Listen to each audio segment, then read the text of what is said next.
Should be starting in just a minute. Should be starting in just a moment. Hey there, PJ, Mr. Landfill.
All right, let's see. Is it 9 o'clock?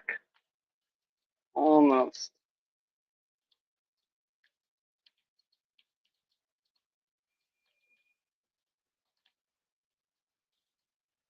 We'll get going in just a minute here. I'm just waiting for 9 o'clock. My hat's on fire. Yeah, look at that.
All right.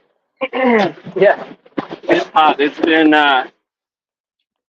up over 100 definitely here in the day. First of all, can you guys hear me?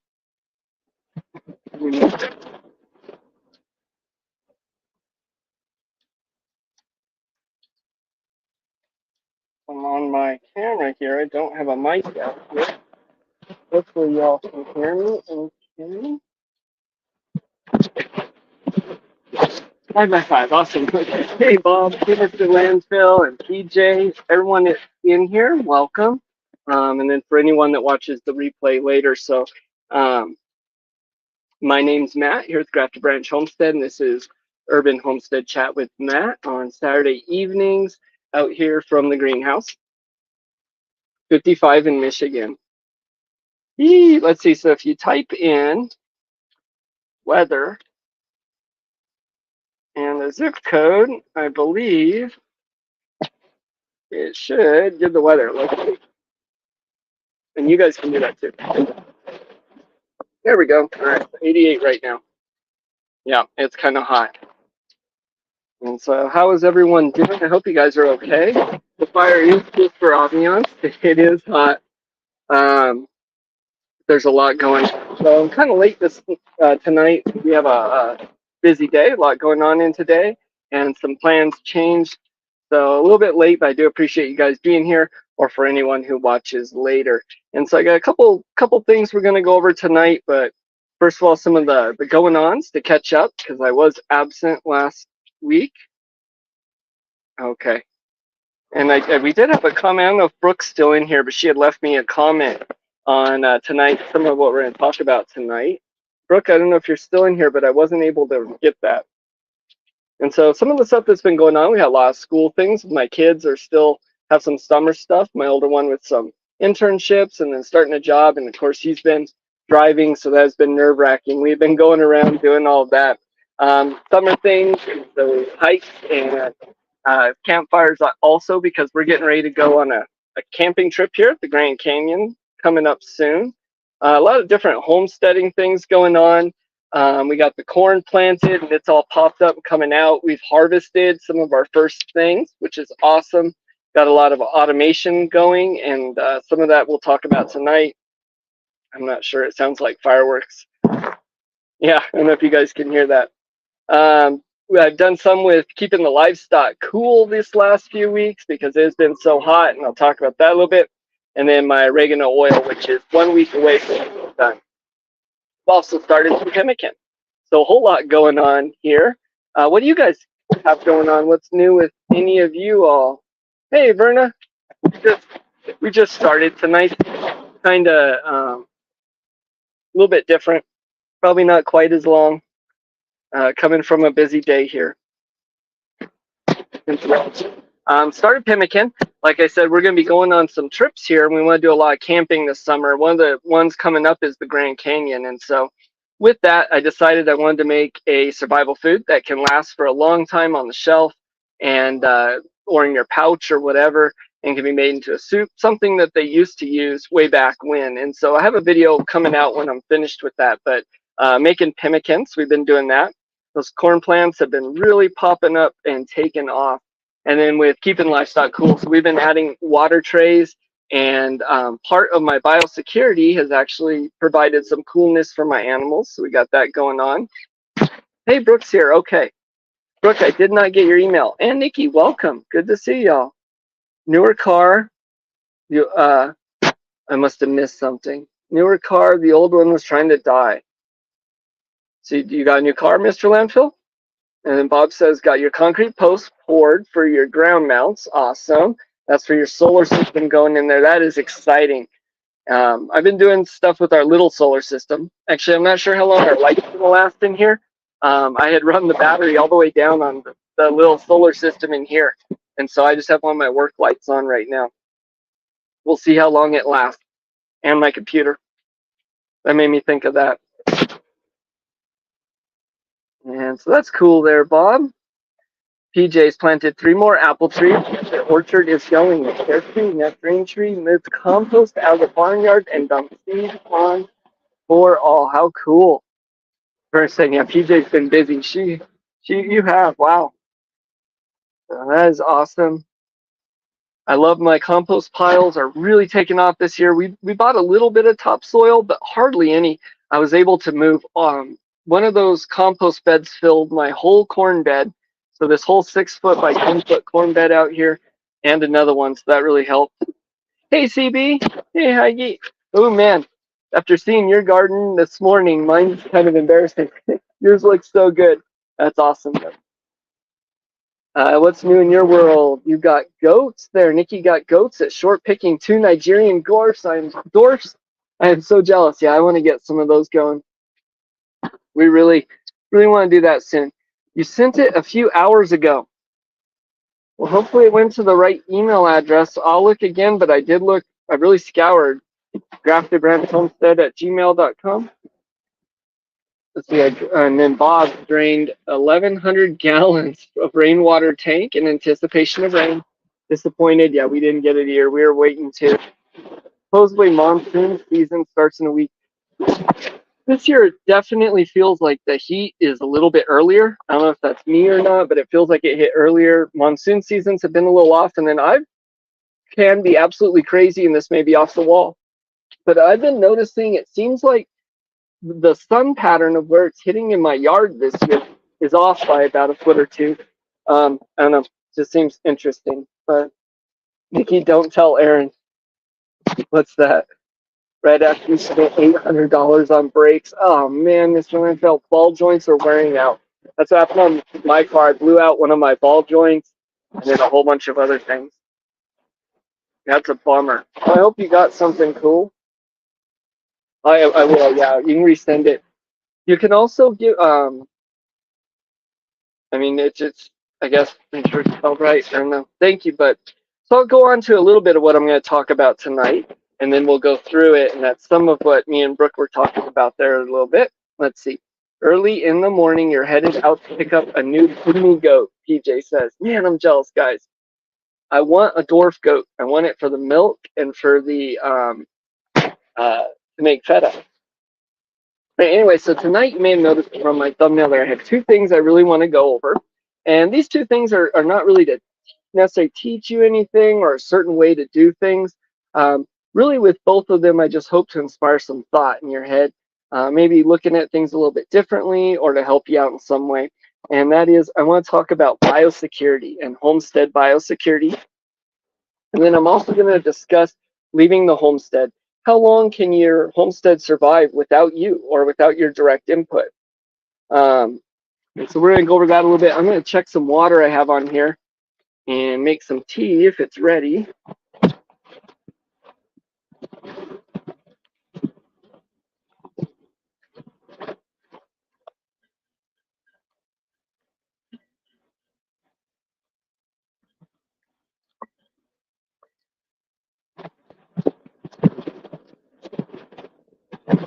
Hot water's almost ready. I'll get my tea bag going here while we talk. The first thing, and this is part of, I guess, what spawned the thought is my biosecurity. I really started thinking about it a few years ago when I first started YouTube and had my chickens. And I had developed a plan and shared that here for those of you that have been here for a while.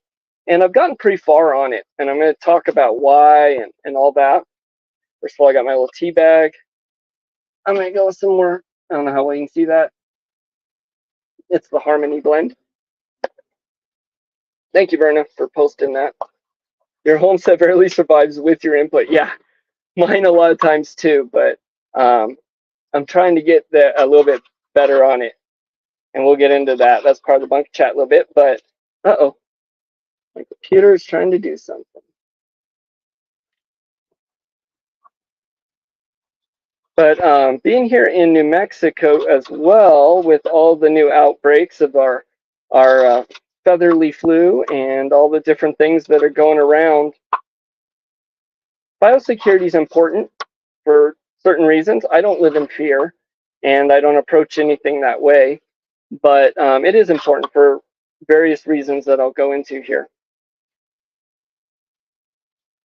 And for other things as well, not just the most current thing or whatever, the most current thing that's going around, but also a lot of homesteaders are getting into selling things maybe at farmers markets or poultry swaps.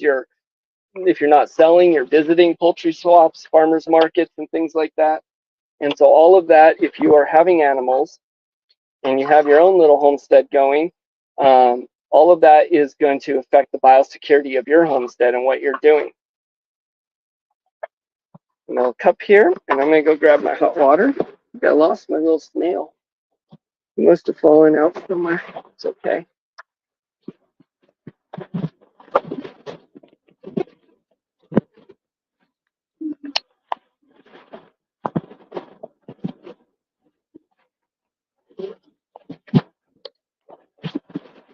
pull that water off. It is really hot now. I put it in there, so I'm gonna let it cool for a quick second.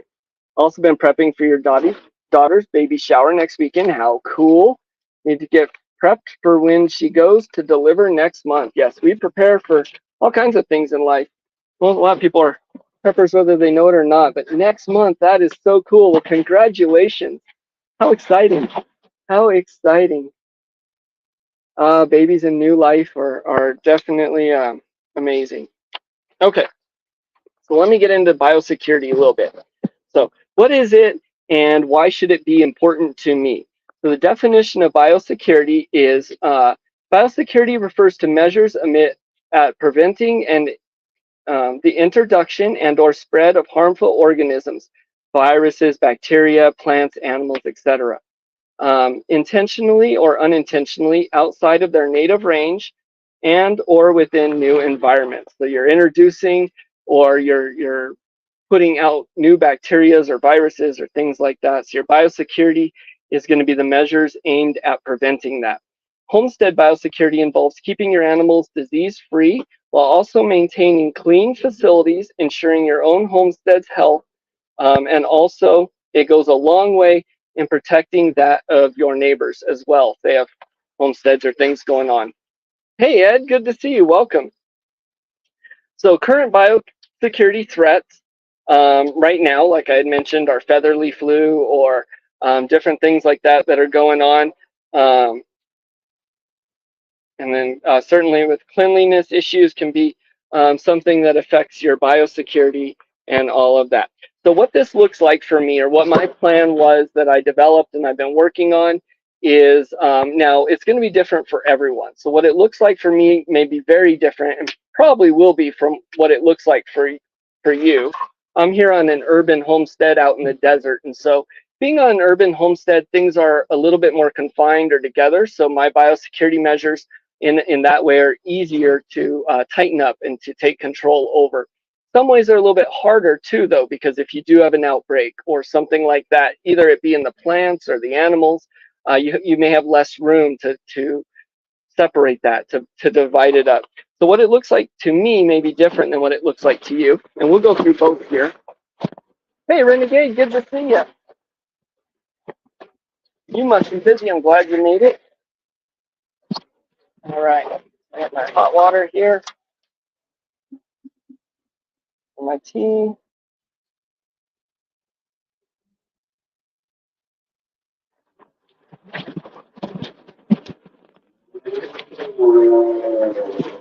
My very hot water. We'll put the lid on that, and we're going to let that steep there.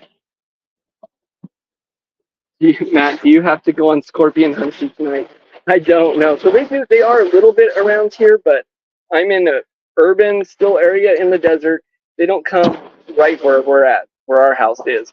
If I go out a little bit, I can find them. Where I used to live up near here, they would come up the driveway.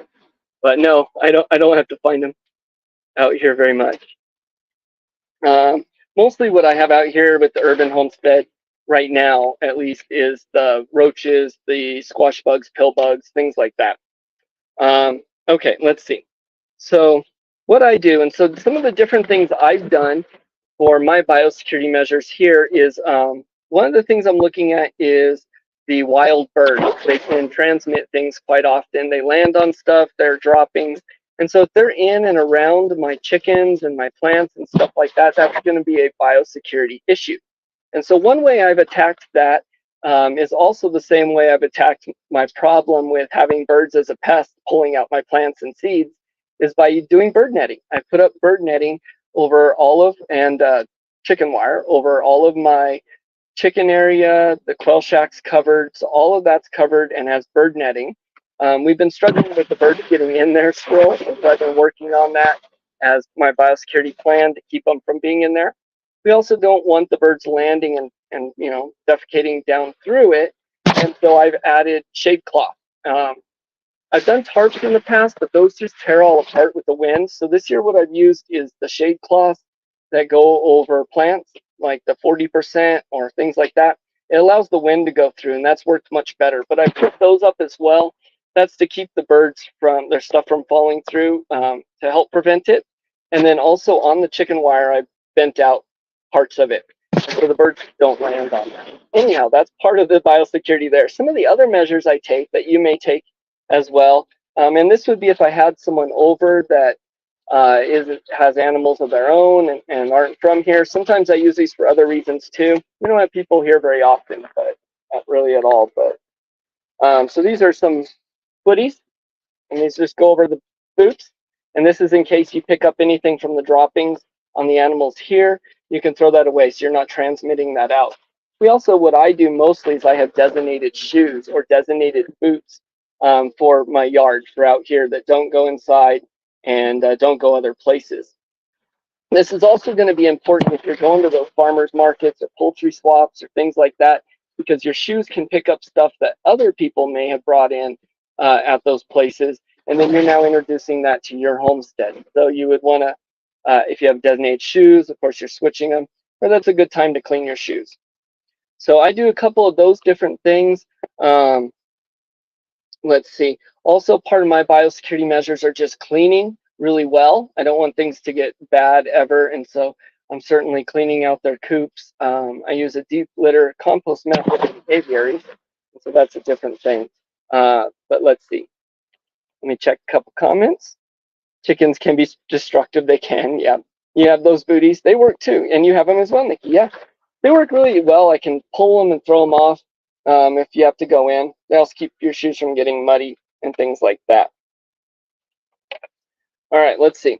So some of my plans for the biosecurity measures are in my shoes, in picking things up and stuff like that, making sure I'm washing my hands when I'm dealing before and after with the birds, so I'm not transmitting stuff like that. And then my birds are all they're not free range. They get time out, but they are all in their chicken runs and their cages. But part of my homestead allots for an easier biosecurity in the way that I can control where they're at. If you had them free range or in a much larger area, that's of course going to be a lot harder and prevent different challenges to keeping wild birds out or things like that. And so what this may look like for you, and this can be very different. So you may have other animals than I do, such as the Nigerian dwarf goats or bees or things like that. So for you, this may be different. If you have bees, you may certainly be looking at different things you may introduce or other animals. Let's see. Where is my... Oh, I jumped ahead a little bit. Let me go back. I'm sorry. So my plans going forward. Of course, I'm down here in New Mexico. We've had some issues with the current thing going on and a little bit lower enough. So my plans going forward are to tighten up my biosecurity measures a little bit more. Basically continue doing what I'm doing. More bird netting, more infrastructural type things, so roofing over different areas, more cleanliness, and then just making sure that I'm not introducing anything. And so what this may look like for you can be very different. You may have those different animals. You may have different plants. Some plants you can mess with by introducing different molds or pollens or things you've been around, maybe spores. If you've been growing mushrooms and you're introducing those in an area you don't want them, my brain's just brainstorming here, but you may have different things going on. You also may have different area threats than I have here, or you may have other biological or viral or issues like that. Maybe you have a much wetter area, and so you're having more viral issues in birds or things. You may want to take a different approach there. And I don't have a lot of experience in that area, so unfortunately I wouldn't be able to help you. But also maybe your biosecurity plan or your needs may look a little different. Maybe you have a business. And so we're trying to start a little bit of stuff with business here with some way. A lot of homesteaders are. Most of them are, I would assume. And so if you have a business, you have new biosecurity measures or things to think about. You may have customers. You may be around other animals or other products.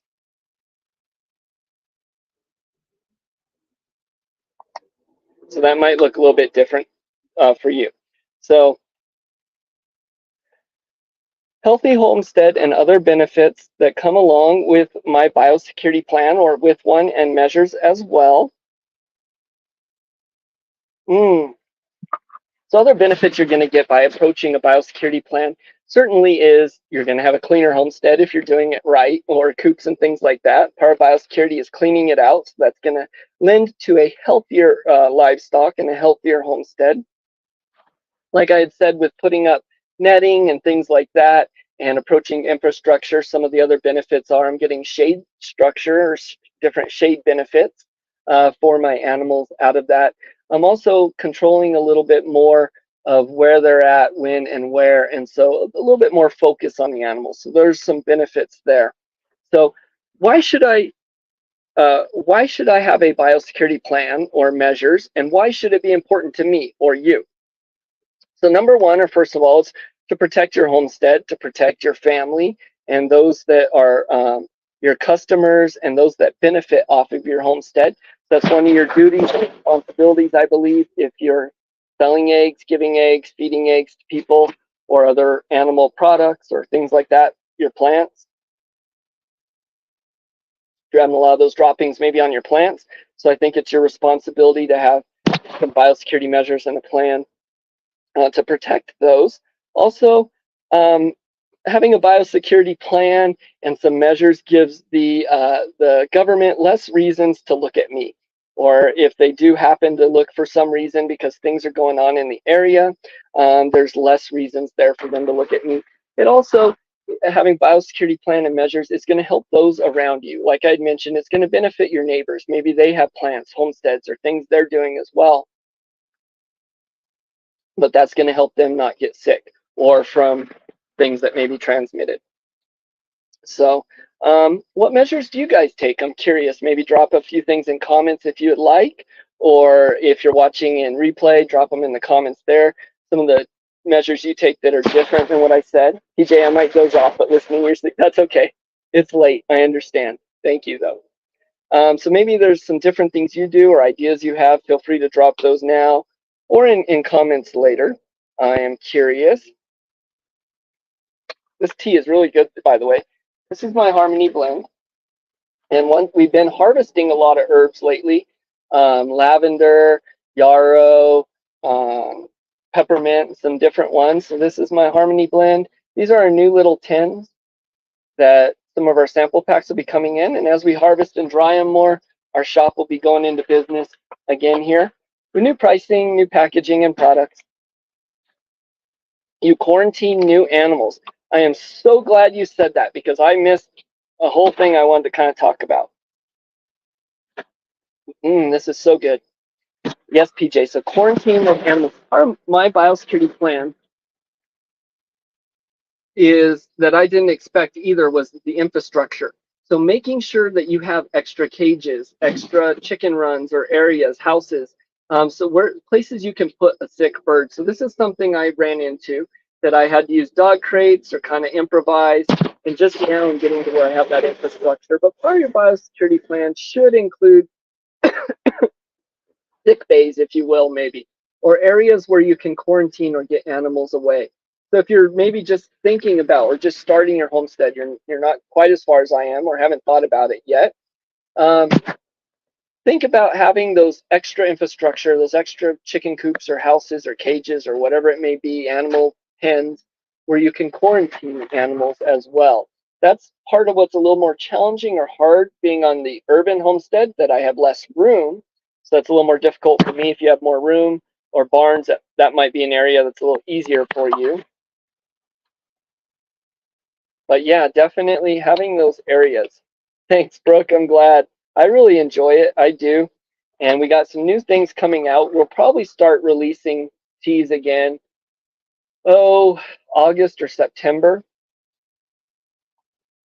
We do still have a few available. If you guys want any, you can hit up our shop and still get some of ours from last year. But okay, moving on here. We're about half an hour. So the next part I want to talk about is leaving your homestead. Really to get you thinking a little bit, but leaving your homestead, and how long can your homestead survive without you or without some direct input? So first of all, I'm going to refill my tea. If you guys are here with me still, then awesome. Same here, hard to quarantine because of room. Yeah, Verna, that is even going to be a bigger challenge for you in that area. So everyone has different challenges in what you do.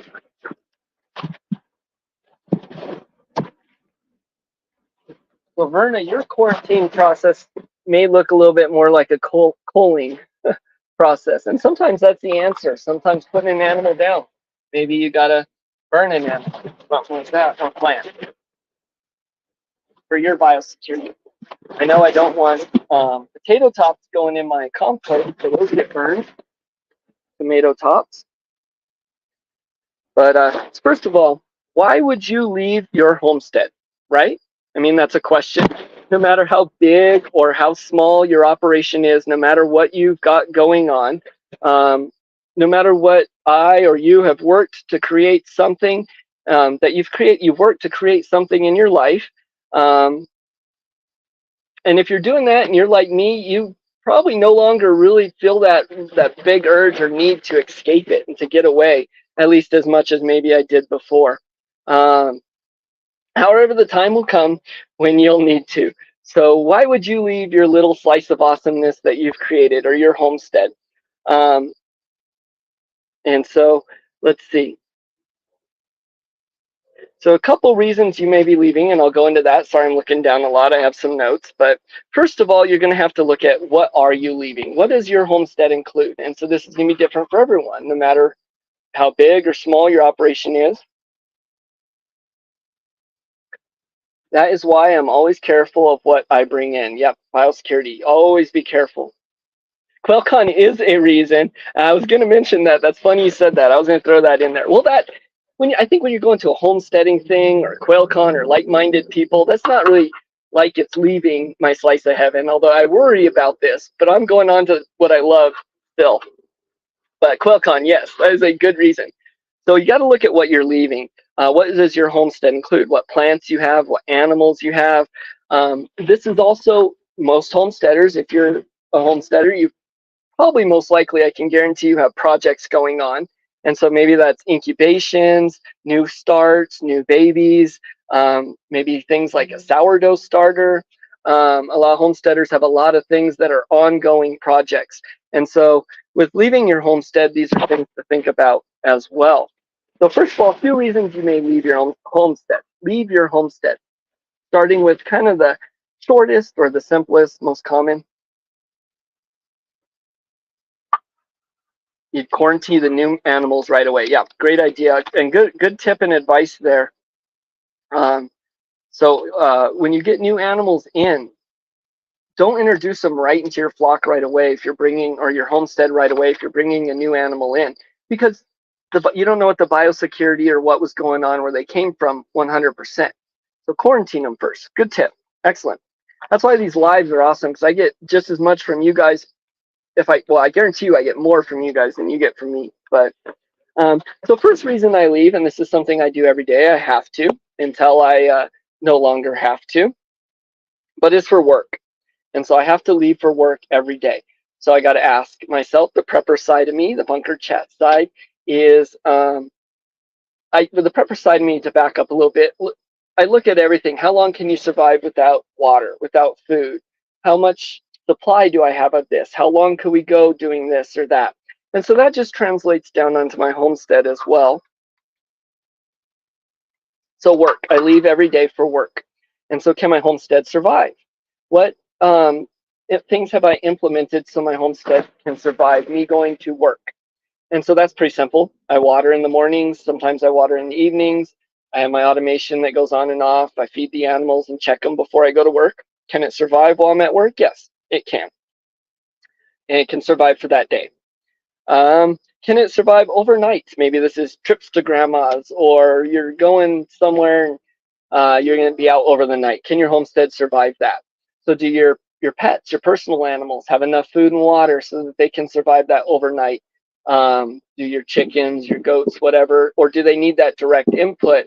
Maybe you're not able to do an overnight away? Do they have enough water, food? Do your plants have enough either automation or enough ready for them for that? Going a little bit further, vacations. Maybe you're going to QuailCon, or you're going camping, or you're doing different things like that. And so maybe you're going to be gone 2 days or a couple days. What are your plans? Can your homestead survive that? Maybe you're like a couple people, I think, like PJ here. who I believe you said your nephew waters and things like that. That's awesome. That's part of your plan. Your homestead may be able to survive that. But what about this? Think about this. What if you have some emergencies come up?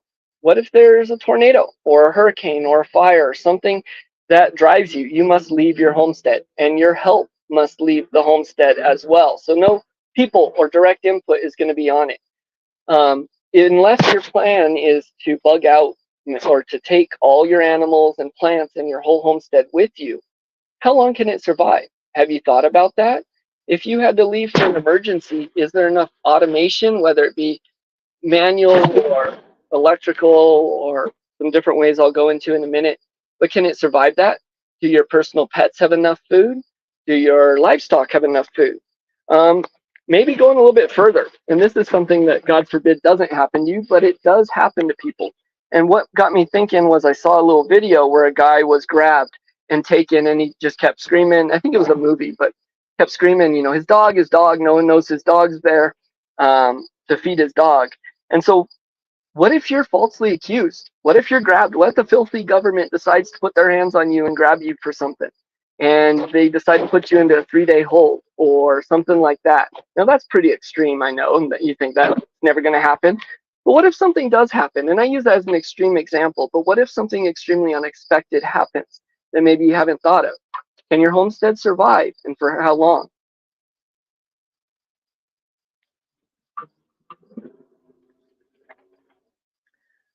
Unplanned absences, I guess, is really what I'm getting at with that one there.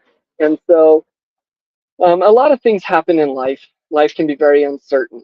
And so by putting a little bit of thought into your homestead, how long it can survive without you, maybe you want to sleep. It could be something as simple as I want to sleep in and enjoy my Sabbath, and so I don't want to go feed and water all the animals. That's some work, and so I don't necessarily want to do that unless it's the kind I enjoy for a different day. But maybe I don't want to do that, so I want my homestead to be able to survive that. So how long can your homestead survive without you or others' direct input? This is really where that prepper side of me gets to grab onto it. But a couple different ways I do that is, of course, when I say electrical, I consider city water electrical because those pumps are run by electric.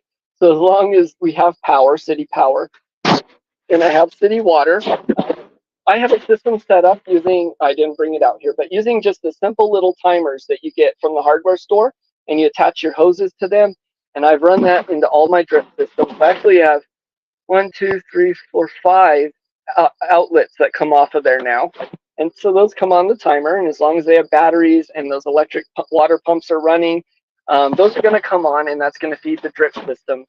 I don't know if you can see here, actually me and my son Casey have been putting some misters, some drip systems up in the greenhouse as well. My corn has its own system, and so we got that going. 2 days right now. All your animals would die, Lucy. I know, Verna. So maybe part of your plan, Verna, would be just letting someone know. I don't know, maybe there's some type of thing you could do that way.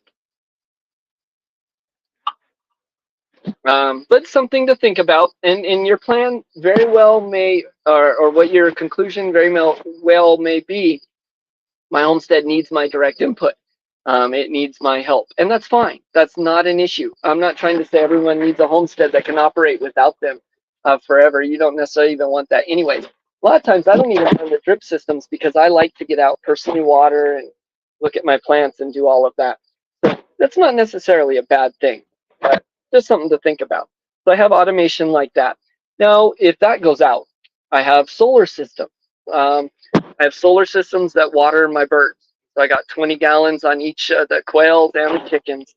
So that waters them every day. And so that's going to last a week on that. So that's solar system automation as an example of it. A little more manual. And so that's going to be things like my ground oyas, which are clay pots that are buried in the garden that are filled up with water. And so those can last for a little bit as well. And so these are just some examples, but basically what I do when I take all this information is then I can look at it and I can start formulating. Okay, the chickens have 1 week, 8, 9 days worth of water. The quail are going to have about 5, 6 days worth of water. My garden, if it's on city, gets water every day. Without that, it's going to die in 3 or 4 days probably without the water. So not so much there. Food. I have the feeders with ports in them for the chickens. They get that every day. You can set that up with automated feeders. I've been building one that's not done yet, but that turns on the solar system to feed them. So their food lasts about 5 days, the chickens do, if I'm not giving them scraps and stuff like that. They're just relying on that. The quail feed, on my Wainola Ranch feeders, they were making a ton of mess. And I've learned that by raising those feeder trays up one more notch, a little higher than I thought, so it sits just below the door, they really have to put their necks up higher, and they get that. I've also added on some pigeon feeders to the back of it. That's going to give me 4 days, I've tested, 3.5 to 4 days of food for my quail, and their water lasts 5 days. So I can take that information. So now I got a little bit, just some examples. It'll be different for you, and there's a lot more for me as well. But now I know how long my chickens can last roughly, how much long my quail can last roughly, how long my pets can last roughly inside, how long plants can last roughly, depending on different circumstances. That's a lot said. Let me take a sip, take a look at my fire, make sure it's good, and I'll be right back.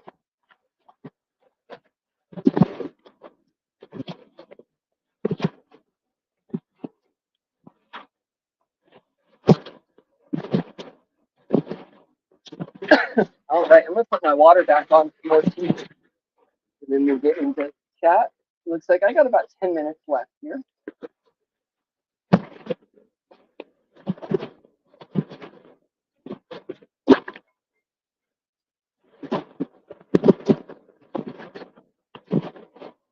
So my biggest concern for my personal plan would be my pets, my indoor animals. They have some food and water, but if they're not being let out and all, that's going to be an issue.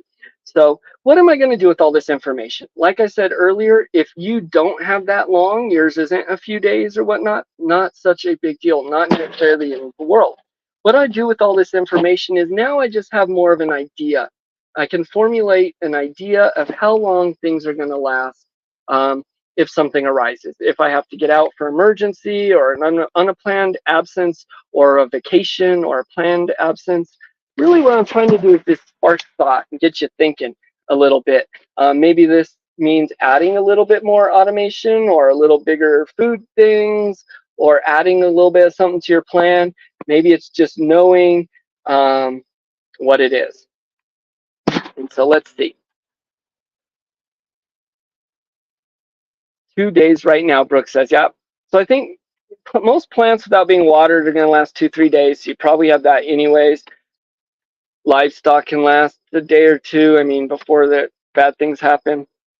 Only have 5 gallons of water. 20 gallons is a good amount. Yeah, and those are off the rainwater systems. I am here in the desert, so those are filled most of the time. I'd like to do a cistern, but yeah, your animals would only be okay for about 3 days. Yep. Blessings, Verna. Oh no, I'm sorry. Okay, well, you have a good evening. I hope it's better there, Verna. Yeah, serious food for thought. I thought I'd throw a couple things at you to get you guys thinking. I know it's kind of serious. Sorry. Let's see. And that was really about all I was going to talk about tonight anyways. So we're going to be hopping off here in a few anyways. But hopefully I didn't freak anyone out. It's never my plan to make anyone fear or anything like that. It's just my plan to spark some thought and make people aware of what's going on and just give you a better grasp of what you got, I guess. At least for me, it gives me more comfort having a better grasp of knowing where I'm at and what I got. And so.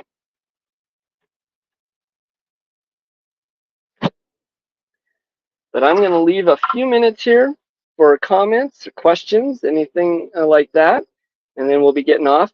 Tomorrow morning, I'm going to do another kind of early, just short live where I just do a little garden walkthrough. If you're still here, Verna, you have a good evening. I'm going to do a short little garden walkthrough. All my corn's been popping up, so I want to show that.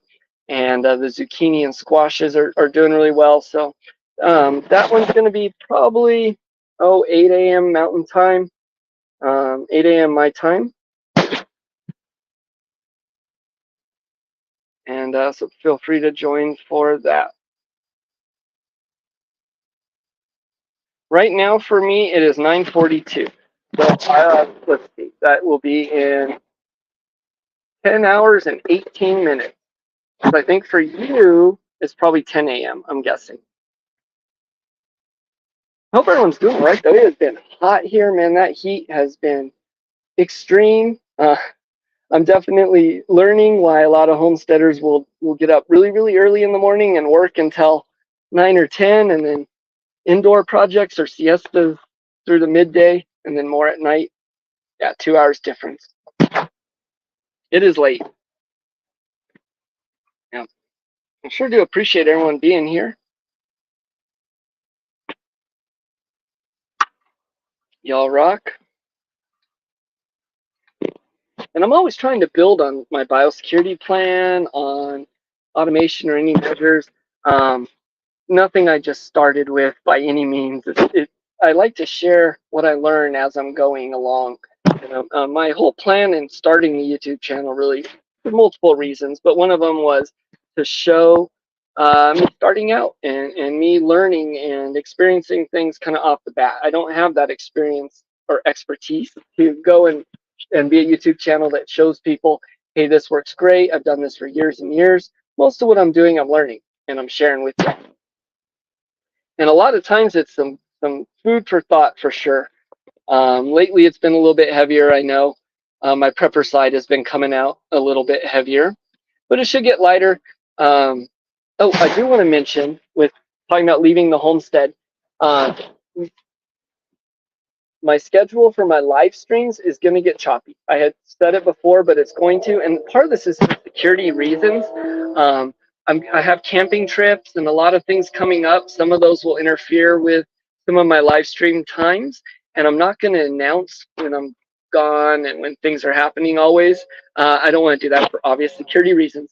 If I'm not in a live and I haven't said why, or I miss one of yours or something like that, I'm probably camping, chances are. And so I do want to put out a lot of those videos. I have the Grand Canyon video will come out when that's done, and Pemmican and all that. So, in fact, she is coming for the day Wednesday to learn to get to know the new goat. You have a person that comes and stays while you are away. That's part of your plan. That is awesome.